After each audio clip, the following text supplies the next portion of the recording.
Hey there, this is Kamal, and in this video we'll learn about Python. So let's get this started.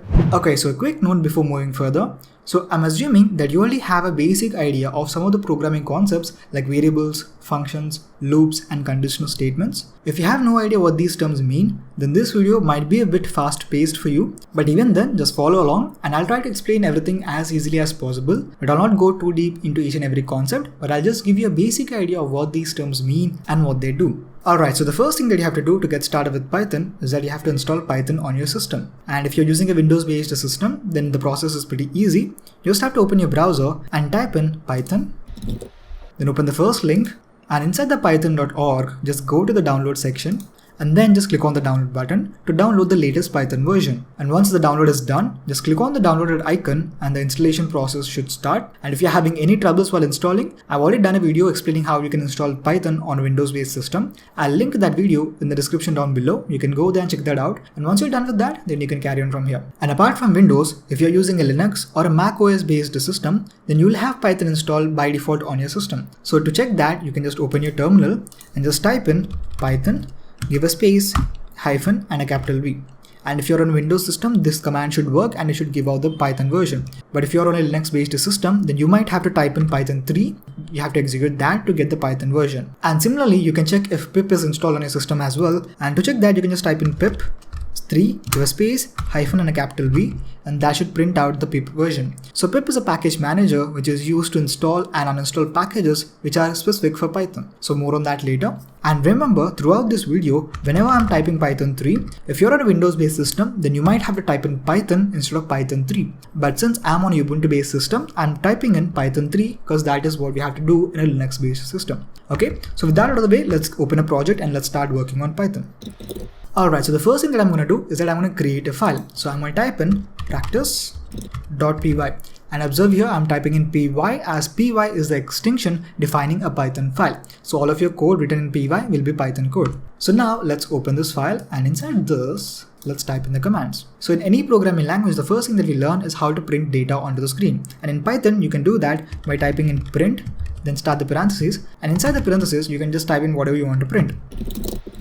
And save that, and in order to execute a Python file, you just have to open your terminal, and I've done that inside my Visual Studio Code. So you can open your own terminal as well. You can just directly go to terminal here and click on new terminal, and that's going to initiate a new terminal. This is similar to the terminal that we generally have in Linux based system, or it is similar to the Windows PowerShell that you have in a Windows based system. So you can open that and you can just type in Python 3, give a space, and then just type in the Python file. So the name of the file that I've given it as is practice.py.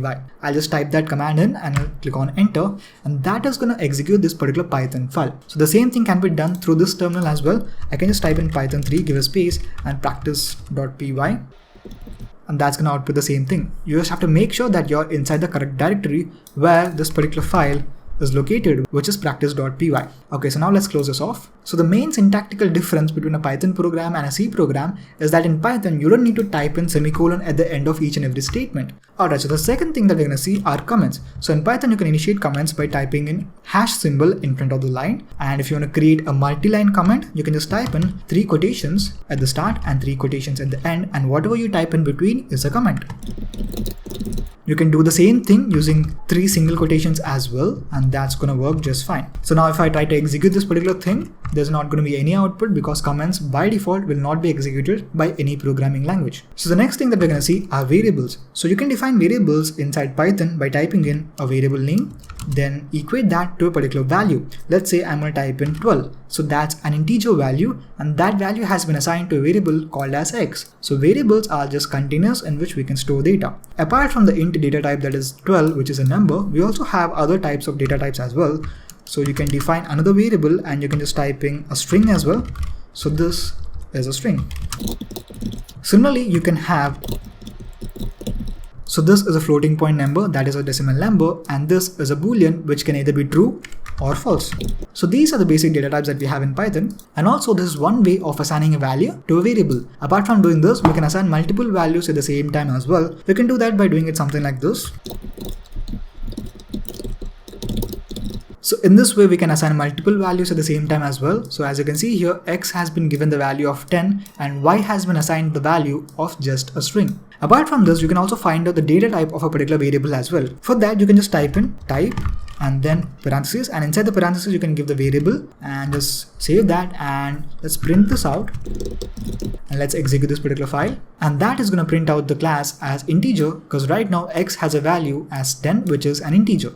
Similarly, if I type in as Y and save that and execute it, you'll get the class as string. And also, if you want, you can change the type of a particular variable as well. Like let's say I want to change this particular 10 to a string. I can do that by typing in X is equal to str and then just place a variable inside this. If you want, I can use another variable here if it's confusing for you, and I'll save that. And if I now type out that is going to give me the class as string because right now A has a value of X which has been converted to a string. Similarly, you can type in int as well because that's going to convert it to int. Similarly, if you want, you can type in float and for any other data type as well. So since we know that we can define variables and we can assign some values to it, you can use that variables to do some basic mathematical operations as well. So let's say I have a value called as A which is equal to 10, and let's say I have another value called as B which is equal to 20. Now let's say I want to add these two variables and print out the output. If I now try to print this out, you'll get the value as 30 because right now A plus B, which is 10 plus 20, is equal to 30. Similarly, if you want, you can do subtraction, multiplication, division as well. So let me show that as well. So now if I try to output the data, you'll get it as something like this. So here A by B represents the normal division, whereas A percentile B represents the modular division, meaning that A by B gives out the value as quotient and A percentile B gives out the value of the remainder once the division has been done. So all of this is well and good, but let's say I want to output the data along with a particular string as well. You can do that by concatenating the variable with the string. So let's say I have a variable called as name which is equal to. So there are three ways of concatenating a variable with a string. You can do that by doing it something like this.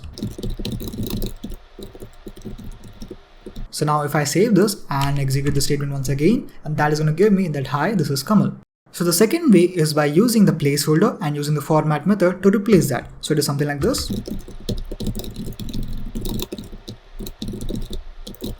So now if I save this and execute it once again, you're going to get the same output. So the third way is to use f strings. So it is something like this.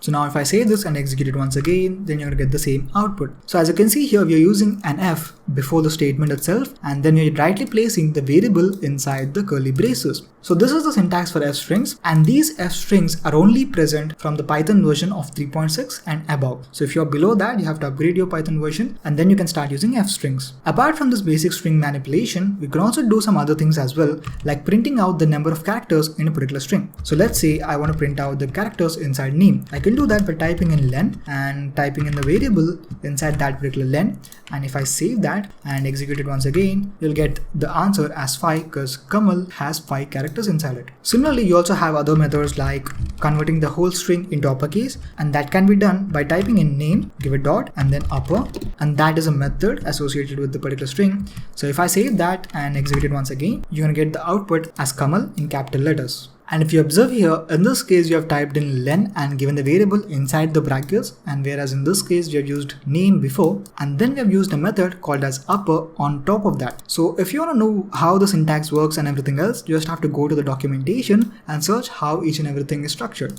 So if you have any doubts on how to use a particular method like converting string to uppercase or lowercase or any of that, you can just search the documentation, and that will give you the exact syntax that you can use. So the next thing that we're going to see are conditional statements. So let me scroll down a bit. So conditional statements are something which will be executed only when a particular condition is true. So you're going to type in if, give a space, and then type out the condition that you want to check. So let's say I want to use these two variables right now. So I have these two, right? Let's cut it and paste it here.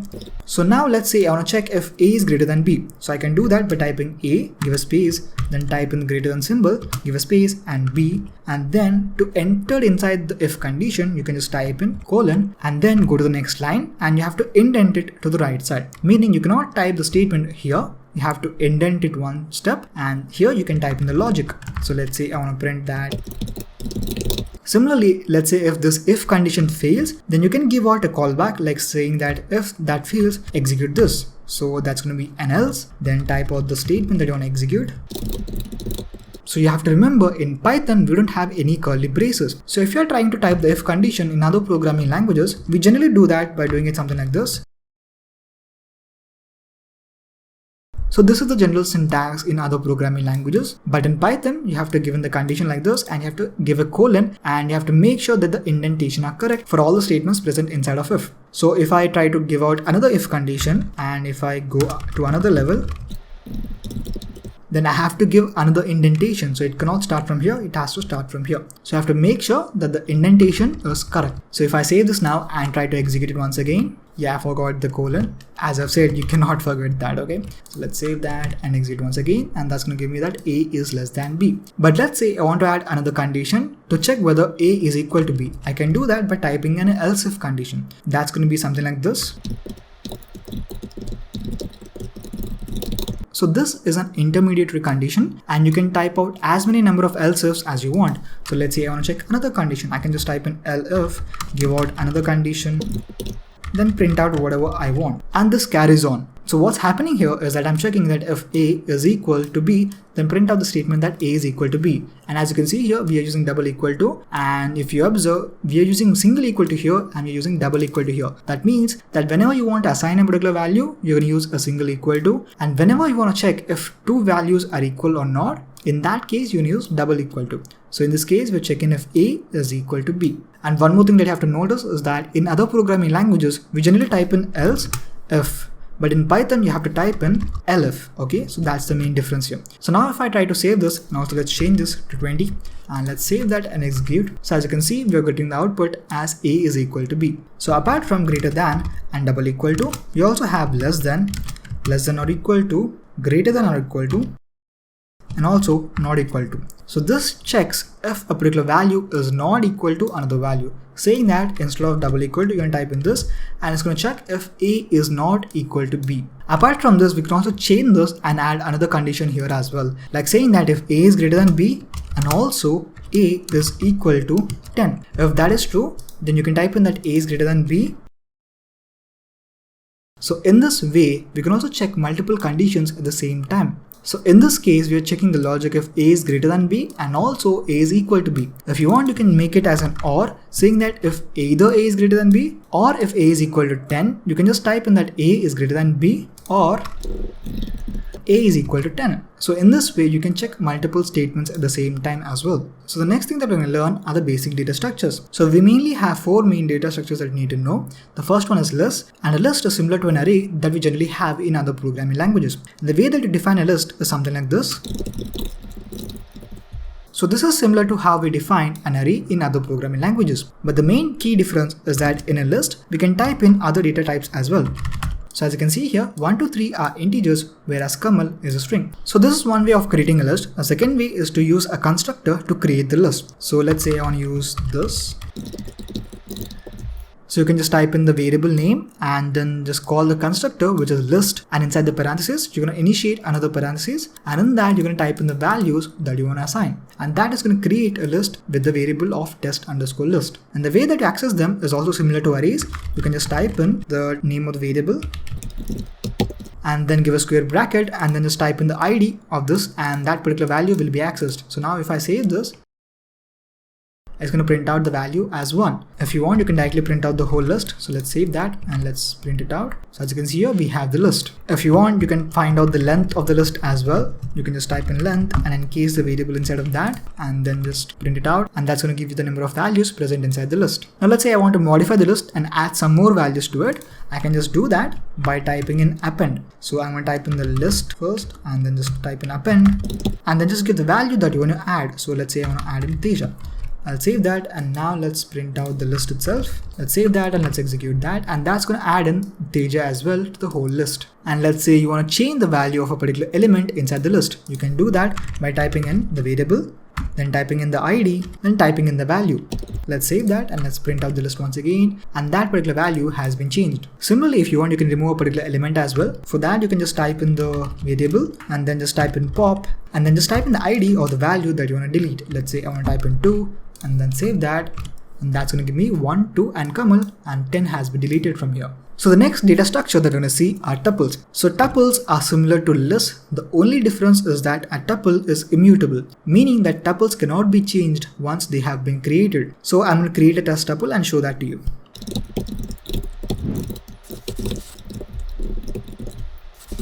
So the creation is similar to how you create a list. The only difference is that instead of square brackets, you can use parentheses. That's what is defined for tuple. So if I now save this and let's try to print out the tuple. And if I print it out, even in the console, as you can see here, list is defined with a square bracket and tuple is defined with a parenthesis. So the way that you access the values is also similar to how you access values inside a list. So you can just type in the square brackets. So as you can see here, for creation, we are using the parenthesis, but for accessing the values, you can use the square brackets as you're using the ID to print the data. So let's say I want to type in the ID as 3, and if I save that and print it out, that's going to give me the value as Kamal. But let's say I want to assign a new value or change a particular value. So there is no method called as append to a tuple, so you cannot append to it. But let's say I want to change an existing value. Let's say I want to change the value of Kamal. So I'll change that. So now I'm trying to change the value of Kamal to test. So now if I try to save this and execute it, it's going to show that the object tuple does not support item assignment. So meaning that once a tuple has been created, you cannot change that. The only way that you can change that is by creating a new tuple and assigning that particular value. So as you can see here, there is no attribute called as append for tuple as well. But you can find out the length. So let's say I want to find out the length of this particular tuple. I can just type in length and enclose the tuple inside of that. As you can see here, the value is 4 because we have 4 values present inside the tuple. And previously, as I mentioned earlier, you can create a list using a constructor. Similarly, you can create a tuple using a constructor as well. So you can just type in test tuple and then just use the tuple constructor, and in that just give out the values that you want to use. But this is not generally preferred, and this is the preferred way of doing things. Similarly, you cannot delete a particular value inside a tuple as well. The only thing that you can do is that you can delete the tuple completely. So you can do that by typing in del, give a space, and then give out the tuple that you want to delete. Let's save that. As you can see here, it's showing that name test underscore tuple is not defined. That is because the tuple has been deleted. One more key thing is that let's say you create a tuple with a single value. For lists, generally what happens is that let's say you have this particular list and it has only a single value. You can just directly access that and print it out, and that's going to work. But for a tuple, if I try to create a tuple with a single value and if I try to print it out, now let's save this and execute. As you can see here, the first statement is going to give out as 1, and that is a list, but the second statement is giving out 1, which is a string. So if you want to create a tuple with a single value, then you have to give a trailing comma after the single value. If you do that and save it, and let's try to execute it once again, then that is going to create a tuple. So that is one thing that you have to keep in mind. So the third data structure that we're going to see is a set. So a set is a bit different from a tuple or a list. So the thing is that in tuples or in lists, we have the data present in a particular order. So they are indexed and they are ordered. But whereas a set is unordered and it is unindexed. And also one other thing is that tuples and lists allow duplicate values, whereas set doesn't allow a duplicate value. Meaning that inside of a list, we can have 2 ones. Similarly for a tuple as well, we can have 2 ones and that is accepted. But whereas a set doesn't accept duplicate members. So the syntax of creating a set is similar to how you create a tuple. The only difference is that in this case, we can use the curly braces.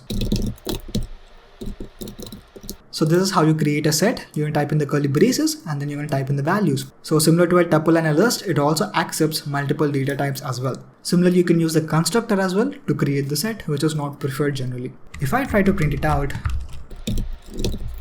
as you can observe here, we've defined the values as 1, 2 and 3 in this particular order. But whereas when you try to output it, it's not consistent with what we have given. So what happens here is that when you create a set, this particular values are stored inside the memory at some random location. So they're not stored sequentially just like a list or a tuple we have. And because of that, whenever we try to retrieve the data is not retrieved in the same order, it is saved into the memory. So if you want to access a particular value inside of a set, you cannot use an ID because a set is unindexed. indexed. So the only thing that you can do is that you can check if a particular value is present inside a set, and then you can output it. So let's say I want to check if the value of 2 is present inside of test set. So I can type in 2 in, give a space, and test set. That's going to give me either true or a false, meaning that true since 2 is present inside the test set. If I type in, let's say 4, and let's execute that, that's going to give me false because 4 is not there inside of the set. Similarly, we can also add the data to the set as well. Let's say I want to add some data to it.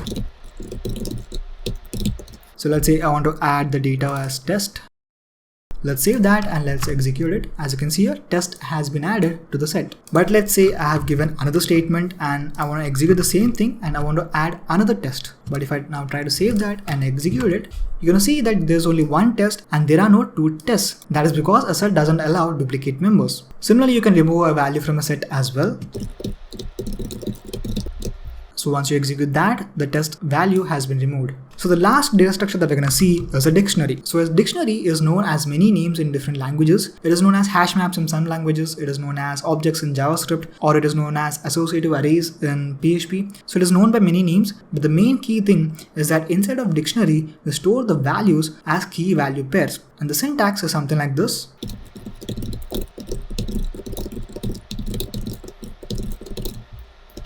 So this is the syntax for a dictionary. So a dictionary is also created using a curly braces. The only difference is that we have what are known as keys and values. So here the key is name and the value is Kamal Teja. Similarly, for the second case, the key is age and the value is 21. And you have to have a comma between each and every key value pair. So now if I try to print this out,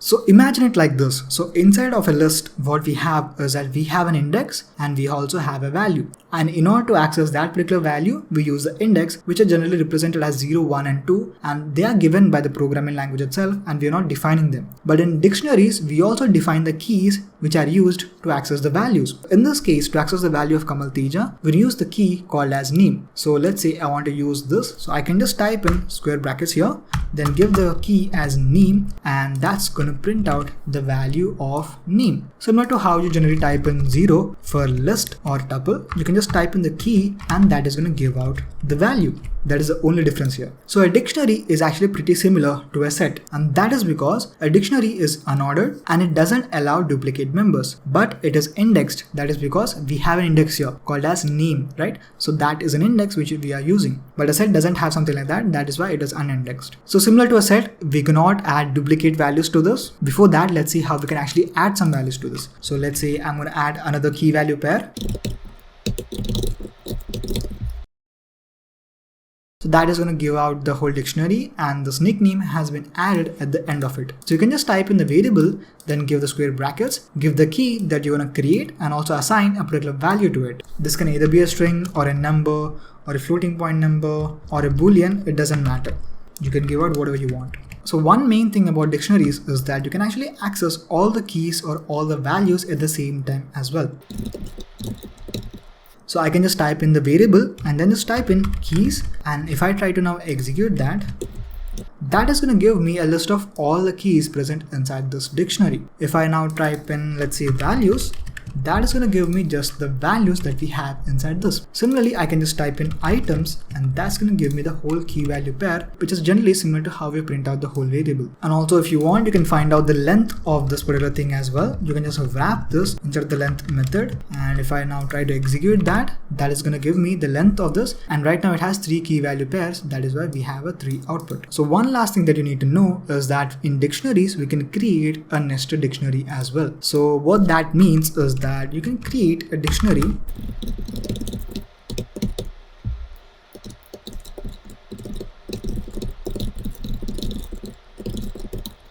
So as you can see here, I have created 2 key value pair sets and I have placed them inside an array. So what we've done is that we have essentially created a list of multiple dictionaries. Alright, so if I now try to access this particular thing inside of the nested dictionary, I can do that by just typing in the variable, then give out the index of this particular element. So right now this is the 0th element and this is the first element. Let's say I want to access the value of name inside the first element. I can just type in 1 and then I can just type in the key of whatever thing that I want to access. Let's say I want to access the name. I can just do that, and if I save that and execute, that's going to give me the output as test. Similarly, you can just type in 0 and that's going to give out the value as Kamal. So this is how you create a nested dictionary. So the main difference between these 4 data structures is something like this. So a list is ordered, it is changeable, and also allows duplicate members, whereas a tuple is ordered but it is unchangeable and also allows duplicate members. But whereas a set is unordered, it is unindexed, and also it doesn't allow any duplicate members. Whereas a dictionary is unordered, indexed, changeable, but doesn't allow any duplicate members. So based on your requirements, you can select the data structure that you want to use for your particular logic. Alright, so now since you know how to create a list, you can directly check whether a particular value is present inside a list as well. So let's say I have something like this.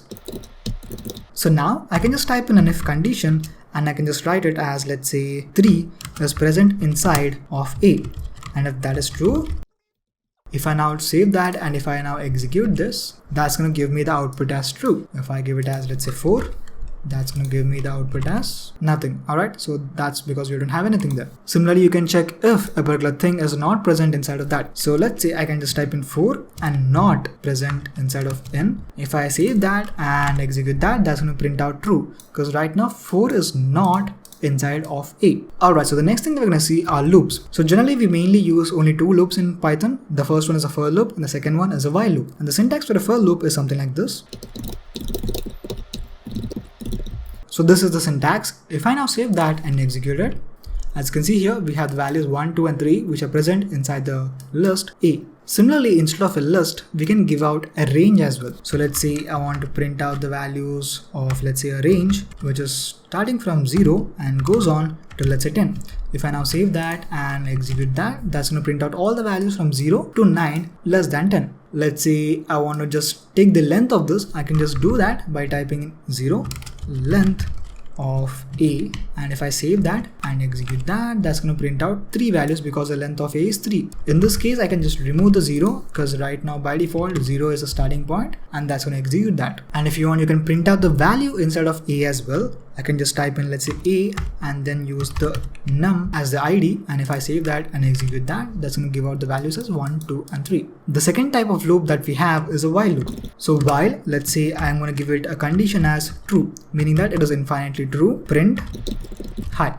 So now if I try to execute this, it's going to infinitely print hi. So a while loop is something which is going to execute infinitely unless and until this condition changes to false, meaning that while this is true, this statement will execute infinitely. So the way that generally break out of a while loop is that we generally have a conditional breaker, meaning that, let's say I have a count here and I'm going to type it as 0 and let's give it as count is less than 3, and once this is done, let's increment the count. Now if I try to execute this, it's going to execute only 3 times, and that is because this is going to execute 3 times, and once the count is equal to 3, then it's going to break out of that particular loop, and that is how you exit out of a while loop. So the next thing that we're going to see are functions. So defining a function inside of Python is pretty different compared to other programming languages. So the syntax for a function is something like this. So you're going to use the keyword called as def and then give a space and then give out the name of the particular function and then give a colon, go to the next line and indent it similar to how you indent inside of if condition, and then print out the statements that you're going to execute. Once the function has been defined, you can call the function by just typing in the function name. So now if I try to execute this, it's going to print out hi. If you want, you can pass some parameters as well. Let's say I'm going to pass in Kamal and let's take that here as name and let's output that here. If I now try to execute this, that's going to give me hi Kamal. But let's say I forgot this, and if I try to now execute this, what's happening here is that this particular function is expecting a parameter, but we are not passing in anything. So in that case, if you want to avoid an error, you can just give out a default value to this particular variable. I can just type in test, and if I now save that, that is going to execute and give out that particular value. But if I give out a value here and execute that, that is going to take that value and assign it here. So the last thing that we're going to see inside of Python are modules. So the way that you use modules inside of Python is that you have to first import the particular module that you want to use. So let's say I'm going to use a module here called as random, and this random is a module which is given by default by Python. So this particular module random is actually used to generate random values. So let's see how it works.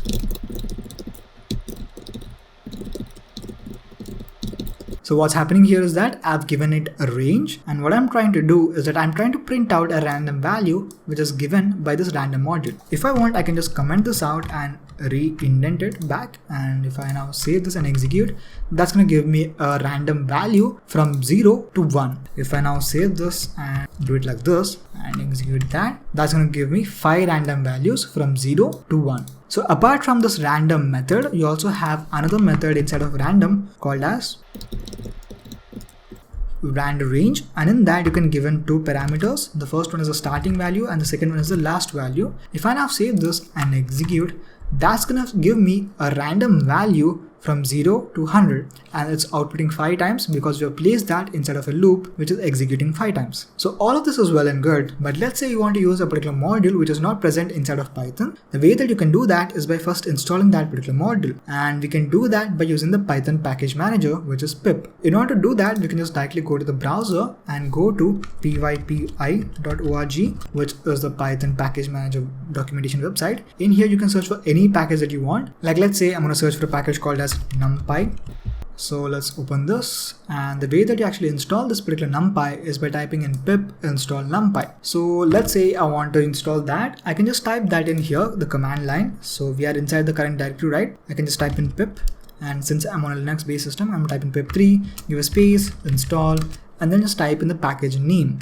And in this case, that's going to be NumPy. So you can search for any package that you want in this particular documentation, and you can just type the command which is taken from here and paste it here, and that's going to install that package. Once that has been done, you can just type in the name here, and that particular package will be imported. So one more thing is that in some cases, the names of these packages are pretty long, and if you want to use that particular package, you have to type in that name each and every time you want to use that package. So in order to make this simpler, what you can do is that you can import the package and then type in as, and you can give out a name. Like let's say not test, let's give it as R. And now if I remove this and type in R and try to execute that, that's going to give me the exact same output. So here R is an alias for the package called as random. And sometimes we don't want to import the whole module. In that case, we can just type in from and the package name, import, and then just type in whatever you want to import from that particular package. And that particular thing or that particular method will be imported, and everything else will be left. So with that, we are done with the basics of Python. And since this is a crash course, I couldn't go too deep into each and every topic that you've seen here. I've just given you the basic idea of everything that you need to know to get started with building your first Python project. But still, there are some advanced topics as well. Like I haven't even covered the classes and objects and how to import files and how to work with APIs and HTTP clients and everything else, and also with databases as well.